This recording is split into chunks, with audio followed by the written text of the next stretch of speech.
Good morning, everybody. Welcome again to my channel. This morning I woke up to see this headline on BNN Bloomberg, and it reads 50% of Canadians face insolvency amid debt hopelessness survey. It says half of Canadians are on the verge of insolvency. Mercy, that's Canadian has a population of what, 35 million? And half of that is about 17.5 million. And half of the population cannot find money.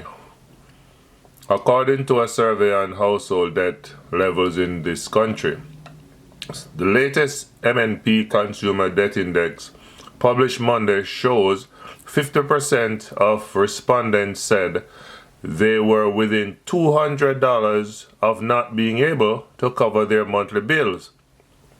And nearly an equal proportion of participants in the survey, 49%, said they aren't confident in their ability to cover expenses without going deeper into debt. Our findings may point to a shift among some Canadians from debt apathy to debt hopelessness.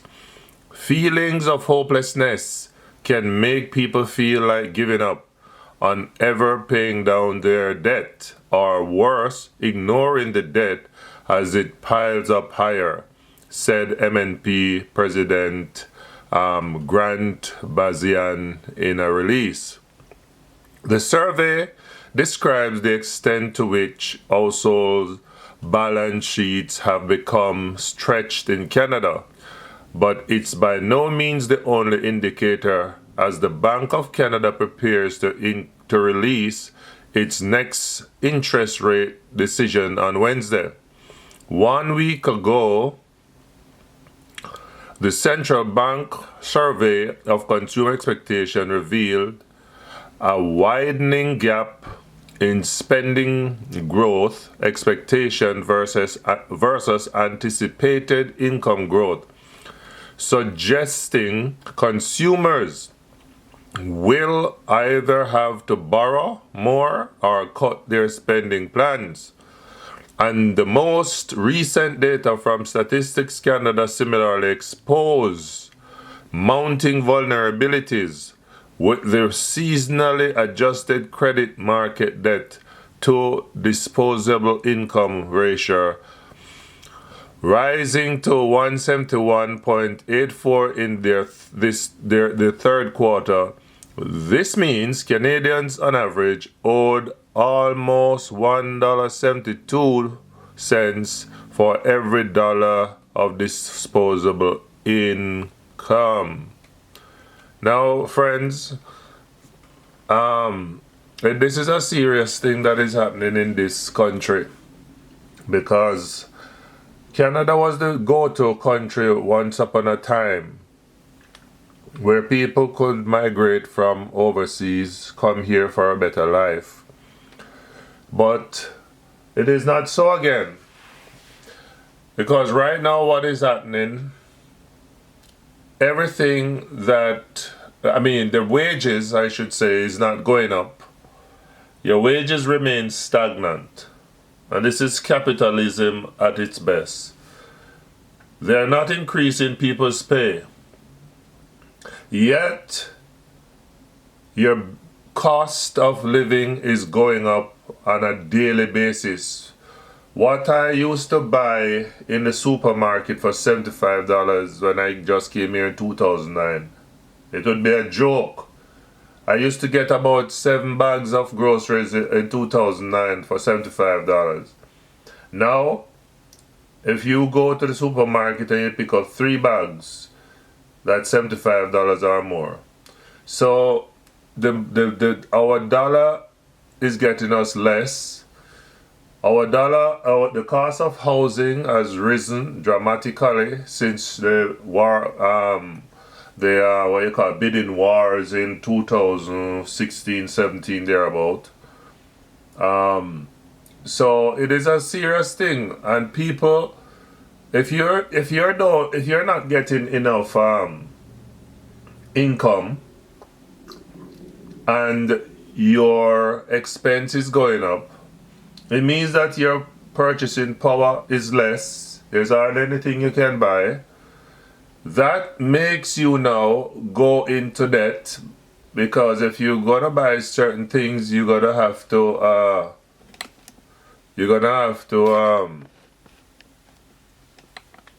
don't know why it's going up. But anyway, I don't need it to be on. Yeah. If you sorry about that, everybody. What I was saying, let me get back on track.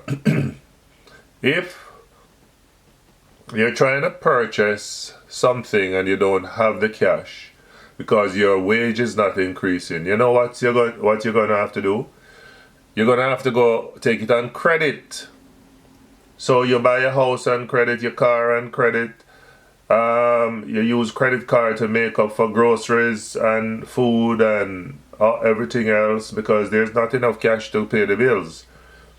I won't even talk about the student loan. So those are the four major killers. When you can't find enough cash, you gotta go for credit, and that is what is messing up our society and messing up people's financial life and making hardship upon the population. And that is also the negative part of capitalism, because when these people are taking away your jobs too, right? When you're losing your job to robots, what is going to happen? Who is going to go out there and get married? Who is going to go out there and buy a house and buy a car and buy go to the shopping malls and buy the televisions and buy this and buy that? If people don't have money and they're not spending money, it's a domino effect. Everybody, including the capitalists. So that's why most of the cars are these days sitting on the car lots, because where are people going to get the money to pay for the cars? So the stupidity of capitalism is only there to fat up a few, like Jeff Bezos and the Apple CEO, and those a few, the 1% is always being fat up. There is the big fish are eating the tiny fish, and we are the ones who encourage it, because we are the ones who, everything that we want, we prefer to go online and take it from Jeff Bezos rather than mom and pop store. But anyway, that's another argument. But the point of the matter is 1% of the population have all the wealth, and the 99% of us struggle to pay our bills. Some are so fat that they don't even know what to do with all the money that they have. So they buy the most elaborate things that they don't need, jet planes and helicopters, and they show off and yacht and all those things, while others can't find food to eat. It's a disgrace that is happening, and it's a shame that this is happening upon this country, because people leave the Caribbean, Jamaica, all over the world to come here for a better life. And if all you can do is come here and get debt and more debt, because the opportunities are limited now, the money is limited, it doesn't make any sense. When people have money, people love to spend money, therefore they will go out and shop. But when people have no money, what is going to happen? Nobody will shop. So all the capitalists, you're going to go bankrupt too. Because after a while, if nobody's buying your goods that you're producing, then you're going to have to close your car industry, and you're going to have to close down all of your shops or businesses or whatever. So give the people money. Give the people, increase their wages. That's how you buoyed up an economy. Give us money, let us go out and shop and spend. Yeah? Because if you don't, and you make us broke by overtaxing us, as to that, that's another story altogether. If you overtax the population, yeah, and we we have no means of paying our bills, then you know what is going to happen? If we don't have the money to pay our bills, do you know what is going to happen? We're going to go bankrupt, and then the city will go bankrupt, and the bankers will go bankrupt. So simple economics says, let the people have money, and when the people have money, everybody will be happy because the people love to spend money. And when the people are out shopping and out buying the cars and getting married and buying homes and, you know, renovating the home and doing all kind of things, it generates economic activity. So increase the people's pay. Government, don't just sit in the city hall and find out how much more you can get from them, and they don't have any, they don't even have enough, but yet still you guys sit down and say, oh, you have a budget of $1 million, therefore you gotta have to get taxes from this person, that person, and you put the pressure on people. You increase the water, the power, everything is increased except the pay. So you all are shooting yourself in the foot, because soon and very soon, when people can't pay, then it's bankruptcy. And that doesn't help the economy, it doesn't help families. Robots cannot go out and shop. I've always said it before. Robots and all those automation, yes, they're good. They increase efficiency. But does a robot go out and get married and buy a house and buy things to stock up the house? And does a robot go out and do shopping? Or is it human beings? Soon and very soon, I mean, on every side, these days they are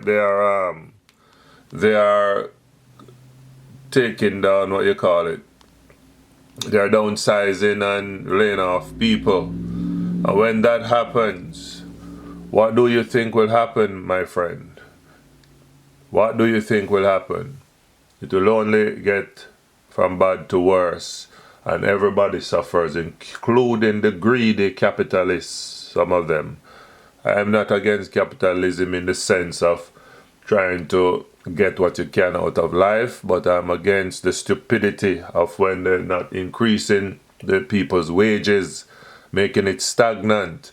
And when that is stagnant and the people can't shop, then it affects the economy and it affects the people's life. And now it leads to insolvency and bankruptcy, and that's no good, because when you do a bankruptcy or consumer proposal, it lasts for about 7 years, and you can't get a loan, or if you're gonna get a loan, it's gonna be very expensive. Anyway, I think I've said enough, but bear that in mind, that this is what Canadians are going through, and I hope all the foreigners, all the Jamaicans, like from my perspective, see these things that we go through, because a lot of them think that we're up here picking money off trees, and we're not, because it is hardship is on all of us. The 50% of Canadians, I wonder what the other 50% are going up to. It would be interesting to hear what the other 50% of the population